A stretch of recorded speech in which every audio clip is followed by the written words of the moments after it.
नमस्कार दोस्तों, कालजयी कृतिया में आप सभी का स्वागत है। प्रस्तुत है मुंशी प्रेमचंद द्वारा लिखित उपन्यास नर्मला का 10वां भाग।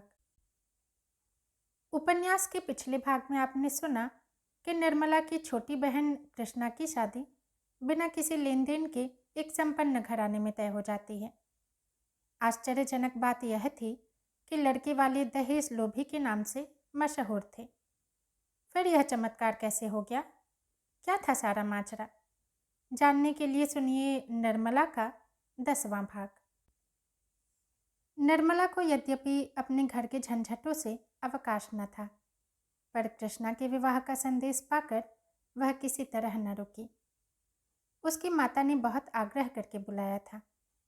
सबसे बड़ा आकर्षण यह था कि कृष्णा का विवाह उसी घर में हो रहा था जहां निर्मला का विवाह पहले तय हुआ था।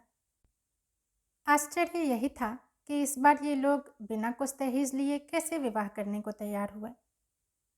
निर्मला को कृष्णा के विषय में बड़ी चिंता हो रही थी। समझती थी मेरी ही तरह वह भी किसी के गले मरती जाएगी। बहुत चाहती थी कि माता की कुछ सहायता करूं, जिससे कृष्णा के लिए कोई योग्य वर मिले। लेकिन इधर वकील साहब के घर बैठ जाने और महाजन के नालिश कर देने से उनका हाथ भी तंग था। ऐसी दशा में यह खबर पाकर उसे बड़ी शांति मिली। चलने की तैयारी कर ली।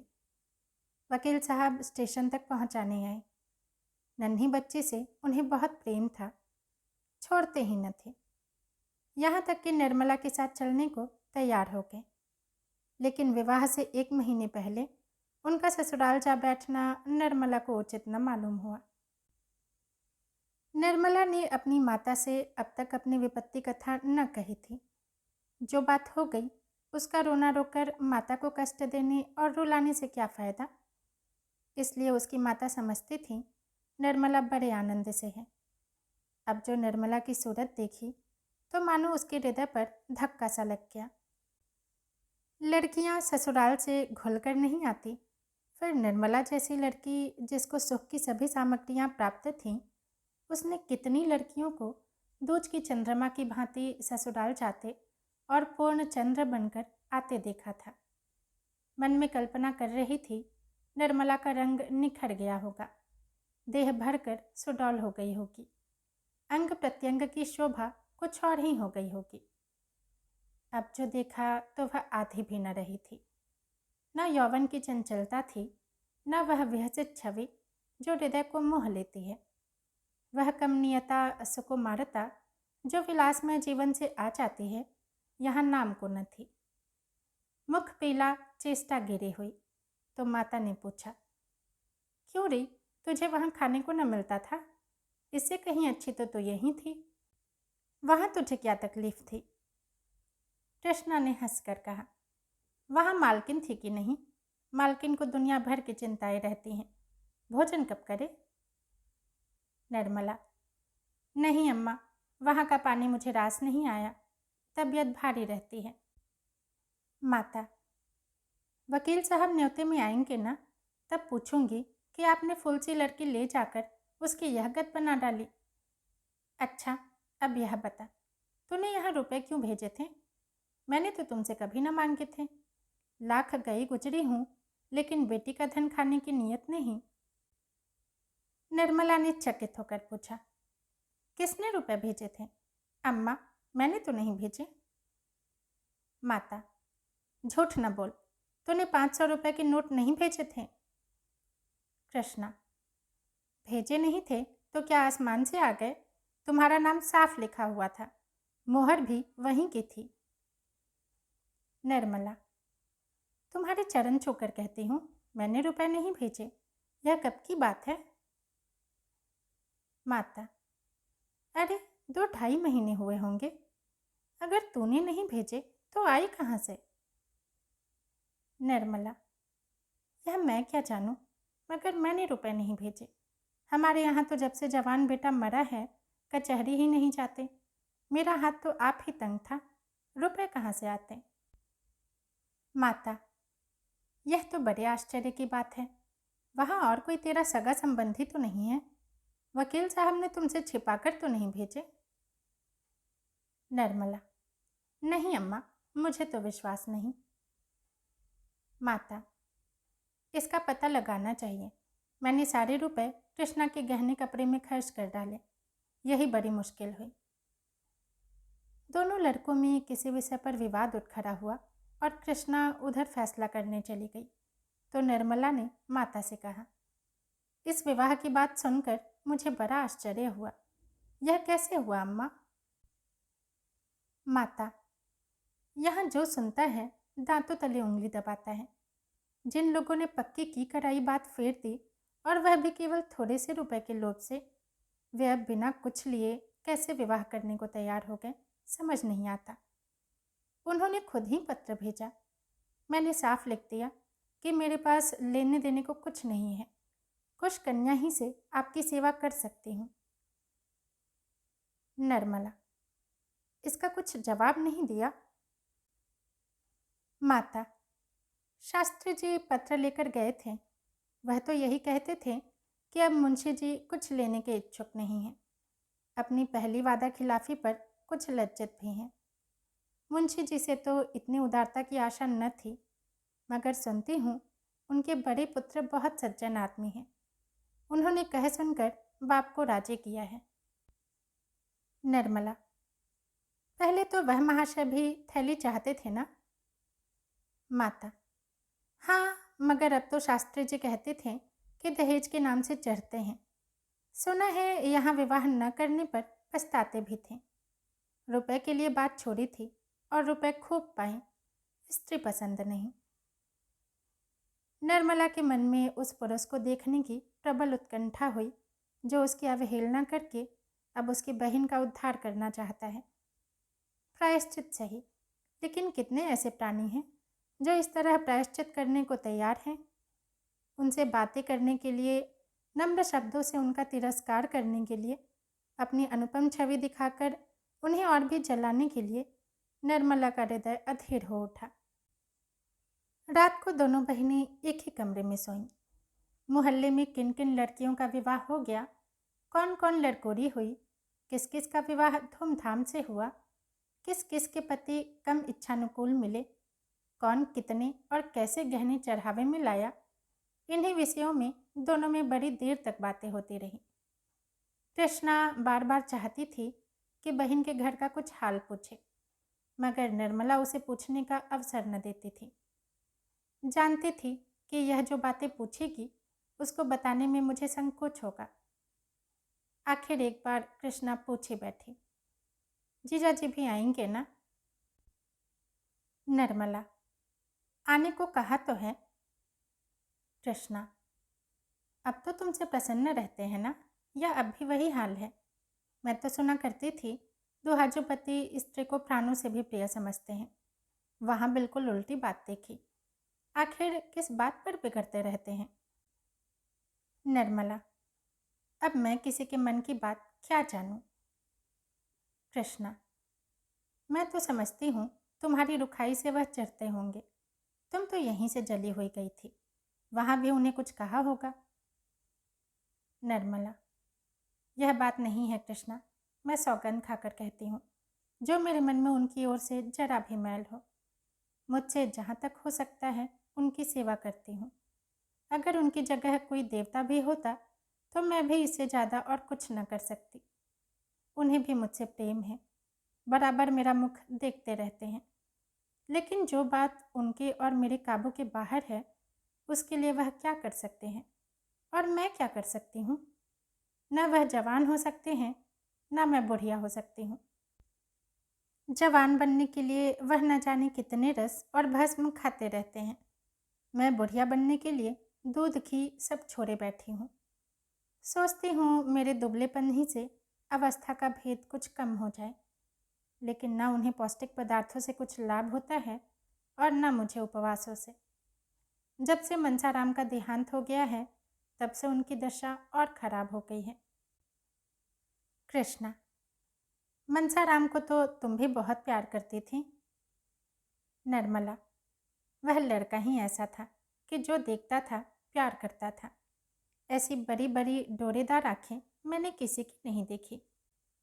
कमल की भांति मुख हर दम खिला रहता था, ऐसा साहसी कि अगर अवसर आ पड़ता तो आग में फान जाता।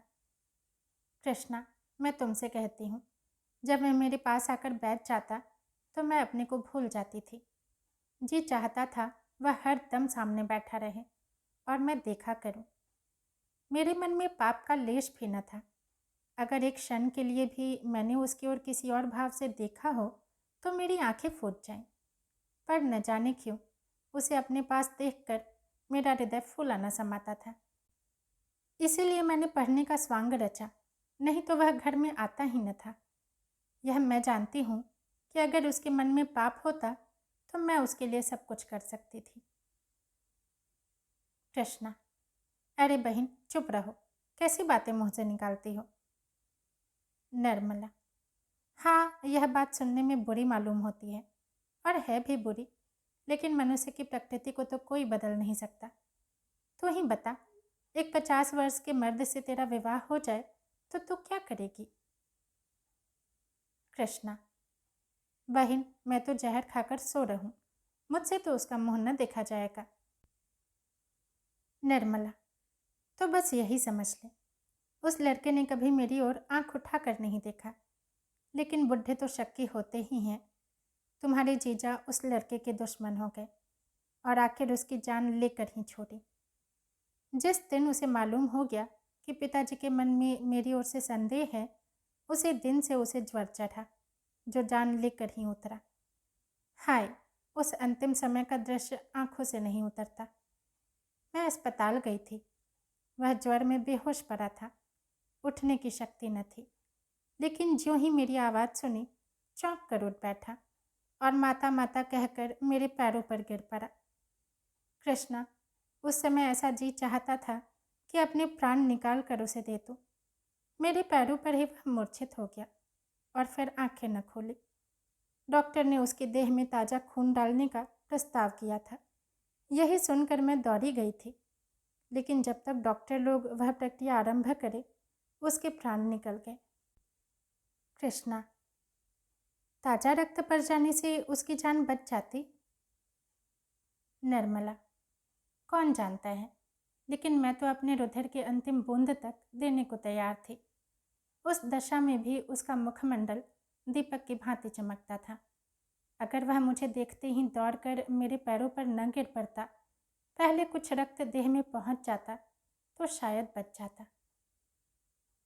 कृष्णा, तो तुमने उन्हें उसी वक्त लिटा क्यों न दिया।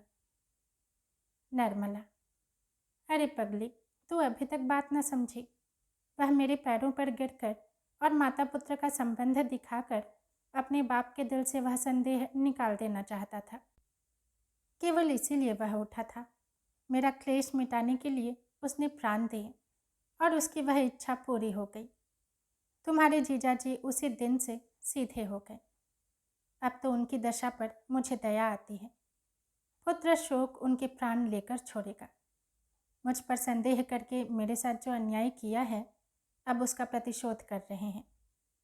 अब कि उनकी सूरत देखकर तो डर जाएगी। बूढ़े बाबा हो गए हैं, कमर भी कुछ झुक चली है। कृष्णा, बुढ़े लोग इतने शक्की क्यों होते हैं बहन।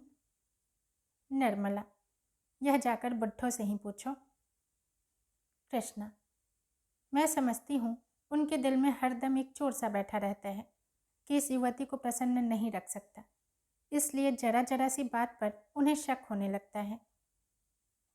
निर्मला, जानती तो है, फिर मुझसे क्यों पूछती है।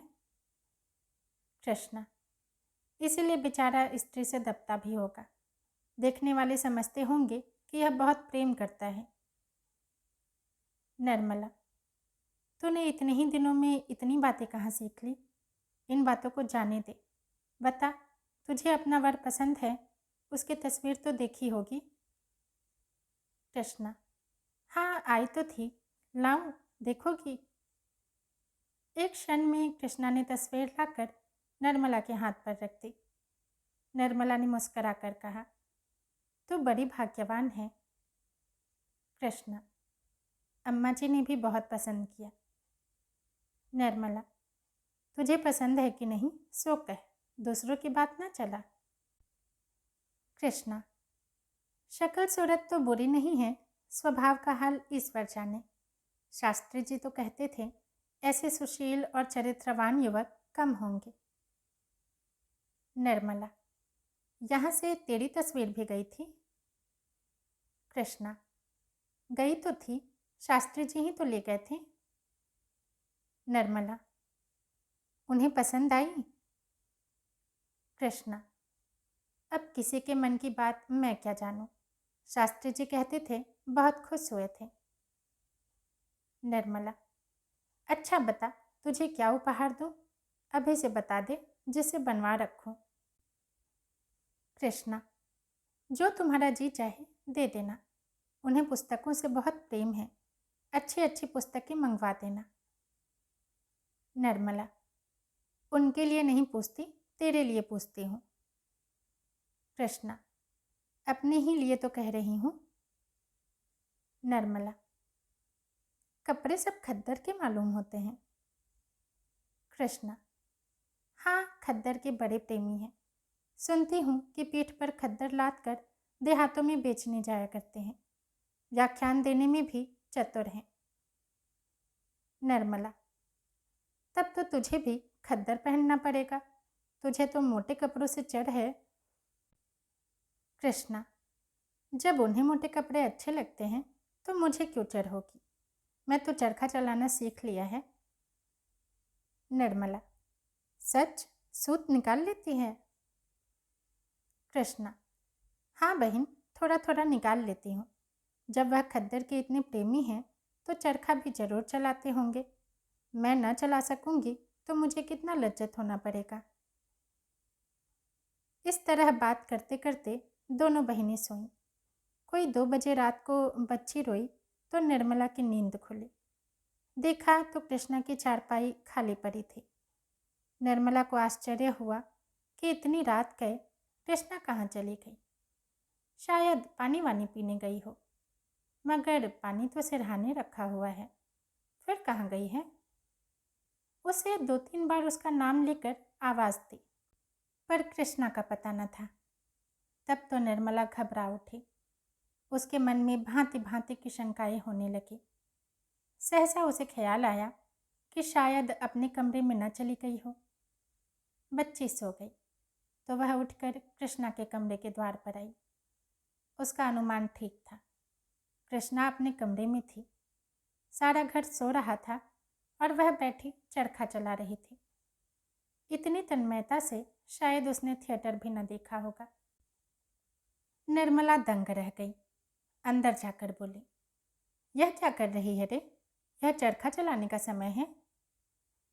कृष्णा चौंक कर उठ बैठी और संकोच से सिर झुकाकर बोली, तुम्हारी नींद कैसे खुल गई? पानी वानी तो मैंने रख दिया था। निर्मला, मैं कहती हूँ दिन को तुझे समय नहीं मिलता जो पिछली रात को चरखा लेकर बैठी है? कृष्णा, दिन को फुर्सत ही नहीं मिलती। निर्मला, सूत तो बहुत महीन है। कृष्णा, कहाँ बहन, यह सूत तो मोटा है, मैं बारीक सूत काट कर उनके लिए साफा बनाना चाहती हूँ, यही मेरा उपहार होगा। निर्मला, बात तो तूने खूब सोची है, इससे अधिक मूल्यवान वस्तु उनके दृष्टि में और क्या होगी? अच्छा, उठ इस वक्त, कल काटना, कहीं बीमार पड़ जाएगी तो सब धरा रह जाएगा। कृष्णा, नहीं मेरी बहन, तुम चलकर सो, मैं अभी आती हूँ। निर्मला ने अधिक आग्रह न किया, लेटने चली गई, मगर किसी तरह नींद न आई। कृष्णा की उत्सुकता और यह उमंग देखकर उसका हृदय किसी अलक्षित आकांक्षा से आंदोलित हो उठा। ओह, इस समय इसका हृदय कितना प्रफुल्लित हो रहा है, अनुराग ने इसे कितना उन्मत्त कर रखा है। तब उसे अपने विवाह की याद आई। जिस दिन तिलक गया था उसी दिन से उसकी सारी चंचलता, सारी सजीवता विदा हो गई थी। अपनी कोठरी में बैठी वह अपनी किस्मत को रोती थी और ईश्वर से विनय करती थी कि प्राण निकल जाए। अपराधी जैसे दंड की प्रतीक्षा करता है, उसी भांति वह विवाह की प्रतीक्षा करती थी, उस विवाह की जिसमें उसके जीवन की सारी अभिलाषाएं विलीन हो जाएंगी। जब मंडप के नीचे बने हुए हवन कुंड में उसकी आशाएं जलकर भस्म हो जाएंगी। महीना कत्ते देर न लगी, विवाह का शुभ मुहूर्त आ पहुंचा। मेहमानों से घर भर गया। मुंशी तोताराम एक दिन पहले आ गए और उनके साथ निर्मला की सहेली भी आई। निर्मला ने बहुत आग्रह न किया था, वह खुद आने को उत्सुक थी। निर्मला की यह सबसे बड़ी उत्कंठा थी कि वर के बड़े भाई के दर्शन करूंगी और हो सका तो उसकी सुबुद्धि पर धन्यवाद दूंगी। सुधा ने हंसकर कहा, तुम उनसे बोल सकोगी? निर्मला, क्यों, बोलने में क्या हानि है? अब तो दूसरा ही संबंध हो गया और मैं न बोल सकूंगी तो तुम तो हो ही। सुधा, ना भाई, मुझसे यह न होगा। मैं पराई मर्द से नहीं बोल सकती, न जाने कैसे आदमी हो। निर्मला, आदमी तो बुरे नहीं हैं और फिर उनसे कुछ विवाह तो करना नहीं, जरा सा बोलने में क्या हानि है। डॉक्टर साहब यहाँ होते तो मैं तुम्हें आज्ञा दिला देती। सुधा, जो लोग हृदय के उदार होते हैं क्या चरित्र के भी अच्छे होते हैं? पराई स्त्री को घूरने में तो किसी मर्द को संकोच नहीं होता। निर्मला, अच्छा न बोलना, मैं ही बातें कर लूँगी, घूर लेंगे जितना उनसे घूरते बनेगा। बस अब तो राजी हुई। इतने में कृष्णा आकर बैठ गई। निर्मला ने मुस्कराकर कहा, सच बता कृष्णा, तेरा मन इस वक्त क्यों चाट हो रहा है? कृष्णा, जीजा जी बुला रहे हैं, पहले जाकर सुनना, पीछे गप्पे लड़ाना बहुत बिगड़ रहे हैं। निर्मला, क्या है, तूने कुछ पूछा नहीं? कृष्णा, कुछ बीमार से मालूम होते हैं, बहुत दुबले हो गए हैं। निर्मला, तो जरा बैठकर उनका मन बहला देती, यहाँ दौड़ी क्यों चली आई? यह कहो ईश्वर ने कृपा की, नहीं तो ऐसा ही पुरुष तुझे भी मिलता। जरा बैठकर बातें करो। बुढ़े बातें बड़ी लच्छेदार करते हैं, जवान इतने डिंगेल नहीं होते। कृष्णा, नहीं बहन, तुम जाओ, मुझसे तो वहाँ बैठा नहीं जाता। निर्मला चली गई तो सुधा ने कृष्णा से कहा, अब तो बारात आ गई होगी, द्वार पूजा क्यों नहीं होती? कृष्णा, क्या जाने बहन, शास्त्री जी सामान इकट्ठा कर रहे हैं। सुधा, सुना है दूल्हे की भावज बड़े कड़े स्वभाव की स्त्री है। कृष्णा, तुम्हें कैसे मालूम? सुधा, मैंने सुना है, इसीलिए चेताई देती हूँ, 4 बातें गम खाकर रहना होगा।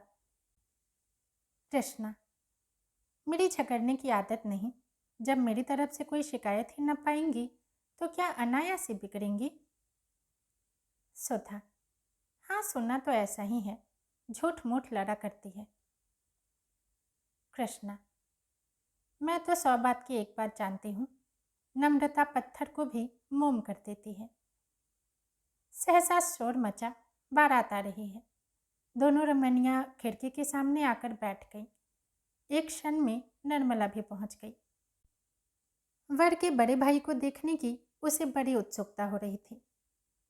सुधा ने कहा, कैसे पता चलेगा कि बड़ा भाई कौन है? निर्मला, शास्त्री जी से पूछूं तो मालूम हो, हाथी पर तो कृष्णा के ससुर महाशय हैं।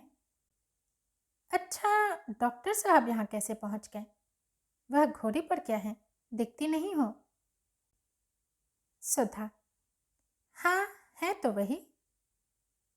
निर्मला, उन लोगों से मित्रता होगी, कोई संबंध तो नहीं है? सुधा, अब भेंट हो तो पूछूं, मुझे तो कुछ नहीं मालूम। निर्मला, पालकी में जो महाशय बैठे हुए हैं वह तो दूल्हा के भाई जैसे नहीं दिखते। सुधा, बिल्कुल नहीं, मालूम होता है सारी देह में पेट ही पेट है। निर्मला, दूसरे हाथी पर कौन बैठा है, समझ में नहीं आता। सुधा, कोई हो, दूल्हा का भाई तो नहीं हो सकता, उसकी उम्र नहीं दिखती, 40 के ऊपर होगी। निर्मला, शास्त्री जी तो इस वक्त द्वार पूजा के फिक्र में है, नहीं तो उनसे पूछती। संयोग से नाई आ गया। संदूकों की कुंजियां निर्मला के पास थी। इस वक्त द्वार चार के लिए कुछ रुपए की जरूरत थी। माता ने भेजा था। यह नाई भी पंडित मोटेराम जी के साथ तिलक लेकर गया था। निर्मला ने कहा, क्या अभी रुपए चाहिए? नाई, हाँ बहन जी, चलकर दे दीजिए। निर्मला, अच्छा चलती हूँ। पहले यह बता, तो दूल्हा के बड़े भाई को पहचानता है? नाई, पहचानता काहे नहीं, वह क्या सामने है? निर्मला, कहाँ, मैं तो नहीं देखती। नाई, अरे वह क्या घोड़े पर सवार हैं, वही तो हैं। निर्मला ने चकित होकर कहा, क्या कहता है? घोड़े पर दूल्हा के भाई हैं, पहचानता है या अटकल से कह रहा है? नाई, अरे बहन जी, क्या इतना भूल जाऊंगा? अभी तो जलपान का सामान दिए चला आता हूँ। निर्मला, अरे यह तो डॉक्टर साहब हैं, मेरे पड़ोस में रहते हैं। नाई, हाँ हाँ, वही तो डॉक्टर साहब हैं। निर्मला ने सुधा की ओर देखकर कहा, सुनती हो बहन इसकी बातें? सुधा ने हंसी रोक कर कहा, झूठ बोलता है। नाई, अच्छा साहब, झूठ ही सही, अब बड़ों के मुंह कौन लगे। अभी शास्त्री जी से पूछवा दूंगा, तब तो मानिएगा। नाई के आने में देर हुई। मोटेराम खुद आंगन में आकर शोर मचाने लगे। इस घर की मर्यादा रखना ईश्वर के ही हाथ है।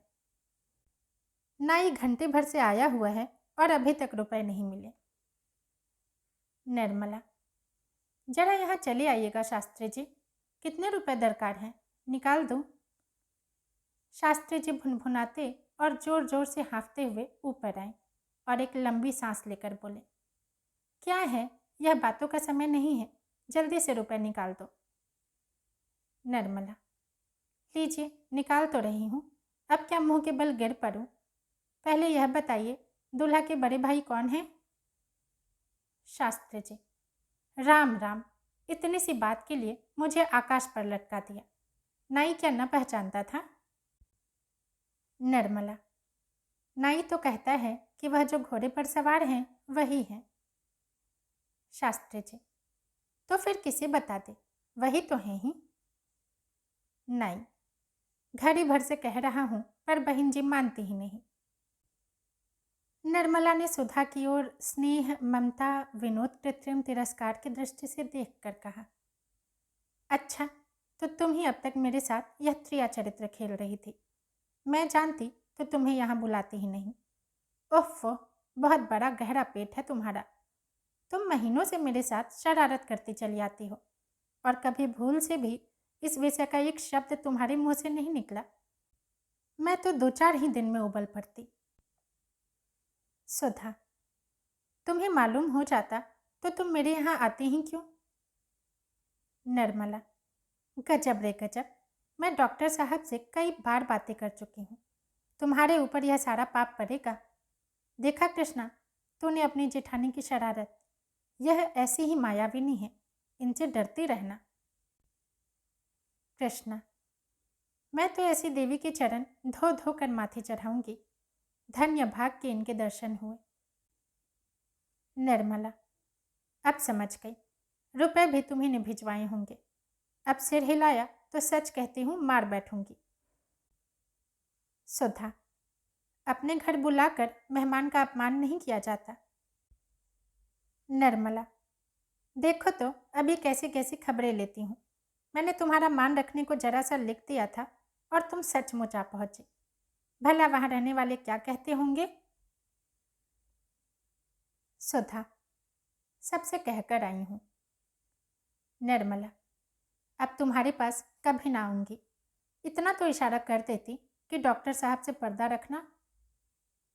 सुधा, उनके देख लेने ही से कौन बुराई हो गई? न देखते तो अपनी किस्मत को रोते कैसे, जानते कैसे कि लोभ में पड़कर कैसी चीज़ खो दी। अब तो तुम्हें देखकर लाला जी हाथ मल कर रह जाते हैं, मुँह से तो कुछ नहीं कहते, पर मन में अपनी भूल पर पछताते हैं। निर्मला, अब तुम्हारे घर कभी न जाऊंगी। सुधा, अब पिंड नहीं छूट सकता। मैंने कौन तुम्हारे घर की राह नहीं देखी है। द्वार पूजा समाप्त हो चुकी थी। मेहमान लोग बैठे जलपान कर रहे थे। मुंशी जी की बगल में ही डॉक्टर सिन्हा बैठे हुए थे। निर्मला ने कोठे पर चिक्की आड़ से उन्हें देखा और कलेजा थाम कर रह गई। एक आरोग्य, यौवन और प्रतिभा का देवता था, पर दूसरा, इस विषय में कुछ न कहना ही उचित है। निर्मला ने डॉक्टर साहब को सैकड़ों ही बार देखा था, पर आज उसके हृदय में जो विचार उठे वे कभी न उठे थे। बार बार यह जी चाहता था कि बुलाकर खूब फटकारूं, ऐसे ऐसे ताने मारूं कि वह भी याद करे, रोला रोला कर छोड़ो, मगर रहम करके रह जाती थी।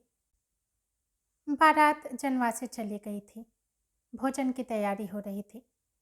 निर्मला भोजन की थाल चुनने में व्यस्त थी। सहसा महरी ने आकर कहा, पिट्टी, तुम्हें सुधा रानी बुला रही हैं, तुम्हारे कमरे में बैठी हैं। निर्मला ने थाल छोड़ दिए और घबराई हुई सुधा के पास आई, मगर अंदर कदम रखते ही ठिठक गई। डॉक्टर सिन्हा खड़े थे। सुधा ने मुस्करा कर कहा, लो बहन, बुला दिया, अब जितना चाहो फटकारो, मैं दरवाजा रोके खड़ी हूँ, भाग नहीं सकते। डॉक्टर साहब ने गंभीर भाव से कहा, भागता कौन है, यहाँ तो सिर झुकाए खड़ा हूँ। निर्मला ने हाथ जोड़कर कहा, इसी तरह सदा कृपा दृष्टि रखिएगा, भूल न जाइएगा, यह मेरी विनय है। दोस्तों, उपन्यास का 10वां भाग यही समाप्त होता है। यदि पसंद आया हो तो लाइक करें, कमेंट करें और चैनल को सब्सक्राइब भी ज़रूर करें। धन्यवाद।